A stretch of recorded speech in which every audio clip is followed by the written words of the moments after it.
Indian thinkers के under आज का टॉपिक है महात्मा गांधी।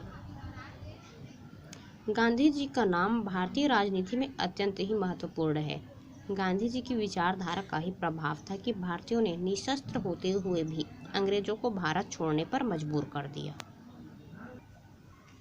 गांधी जी का जीवन परिचय इस प्रकार है। गांधी जी का जन्म 2 अक्टूबर 1869 को काठियावाड़ के पोरबंदर में हुआ। गांधी जी का पूरा नाम मोहनदास करमचंद गांधी, इनके पिता का नाम करमचंद गांधी, इनके पिता राजकोट रियासत में दीवान थे। माता का नाम पुतलीबाई देवी।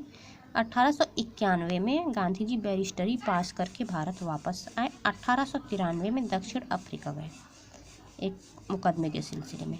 1914 में गांधी जी भारतीय राजनीति में प्रवेश किए। 30 जनवरी 1948 को नाथूराम गोडसे नामक व्यक्ति द्वारा इनका हत्या कर दिया गया। गांधी जी के जीवन दर्शन। गांधी जी ने अपने जीवन दर्शन में अनेक मूल्यों का प्रतिपादन किया। वह उन मूल्यों पर चलने का संकल्प लेते हुए सभी को चलने हेतु प्रेरित किया।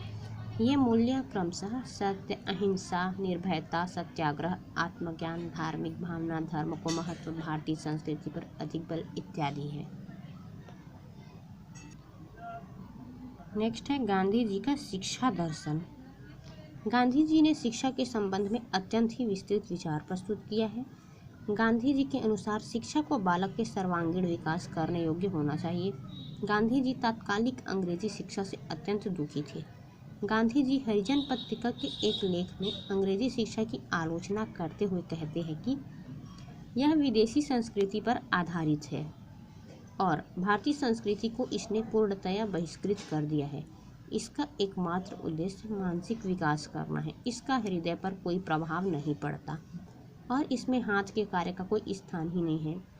इसमें शिक्षा का माध्यम अंग्रेजी है और वास्तविक शिक्षा विदेशी माध्यम के द्वारा असंभव है। गांधी जी अंग्रेजी शिक्षा के विरोधी रहे हैं। गांधी जी के अनुसार शिक्षा के अर्थ।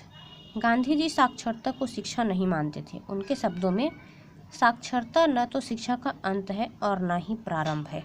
यह केवल एक साधन है जिसके द्वारा पुरुष और स्त्री को शिक्षित किया जा सकता है।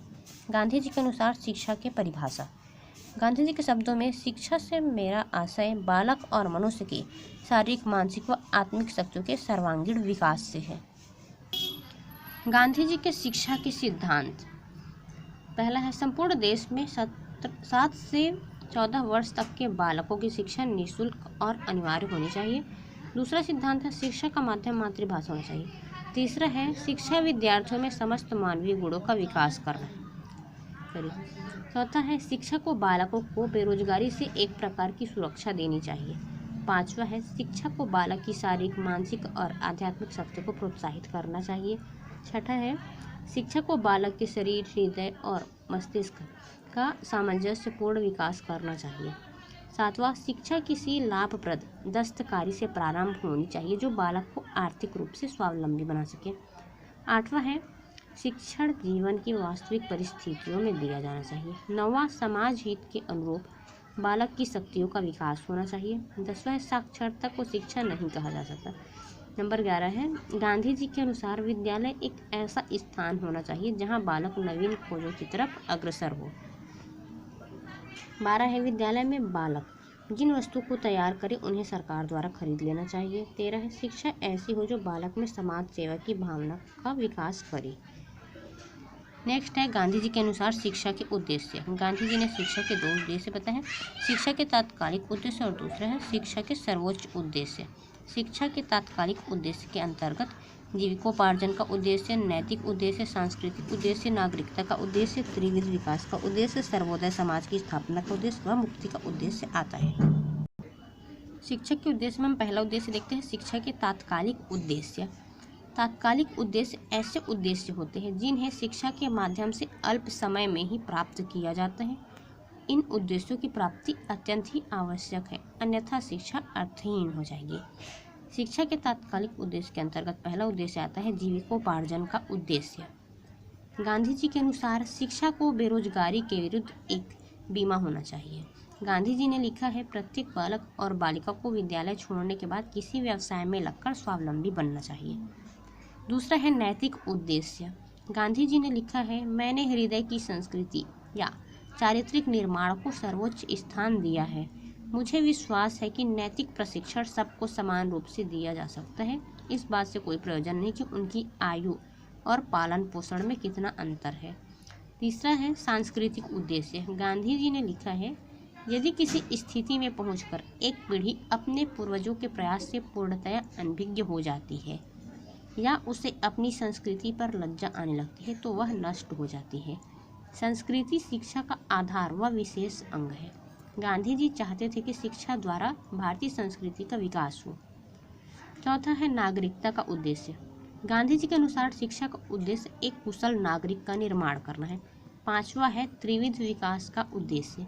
गांधी जी ने कहा है, शिक्षा से मेरा अभिप्राय है बालक और मनुष्य की संपूर्ण शारीरिक, मानसिक और आध्यात्मिक शक्तियों का सर्वतोमुखी विकास। छठवां है सर्वोदय समाज की स्थापना का उद्देश्य। गांधी जी सर्वोदय समाज की धारणा के अनुसार भारतीय का पुनः संगठन करना चाहते थे।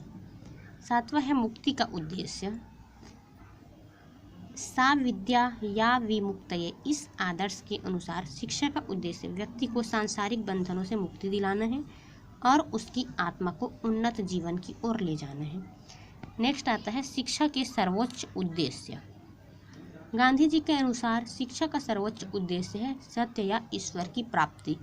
गांधी जी के अनुसार आत्मा का विकास करना, चरित्र का निर्माण करना है तथा व्यक्ति को ईश्वर और आत्मानुभूति के लिए प्रयास करने योग्य बनाना है।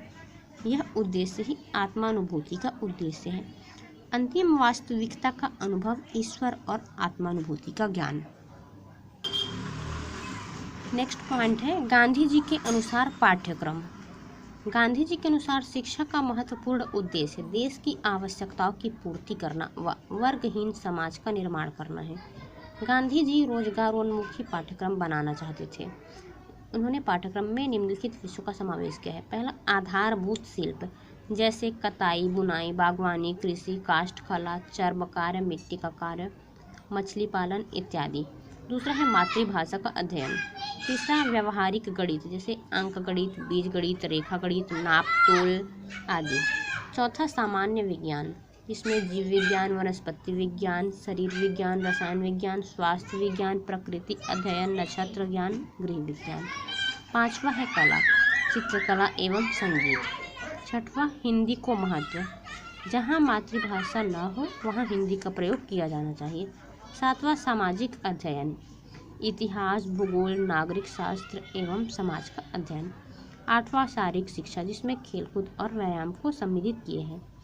नौवां है नैतिक शिक्षा, इसमें नैतिक शिक्षा, समाज सेवा एवं अन्य सामाजिक कार्य। नेक्स्ट आता है गांधी जी के अनुसार शिक्षण विधि। गांधी जी अपने समय में प्रचलित शिक्षण पद्धति को दोषपूर्ण समझते थे। वे चाहते थे कि शिक्षा के द्वारा बालक को आर्थिक रूप से आत्मनिर्भर बनाना अत्यधिक आवश्यक है। गांधी जी के शिक्षा के उद्देश्य इस प्रकार है। लिखने से पहले पढ़ाया जाए। दूसरा, वर्णमाला के अक्षर सिखाने से पहले ड्राइंग सिखाई जाए।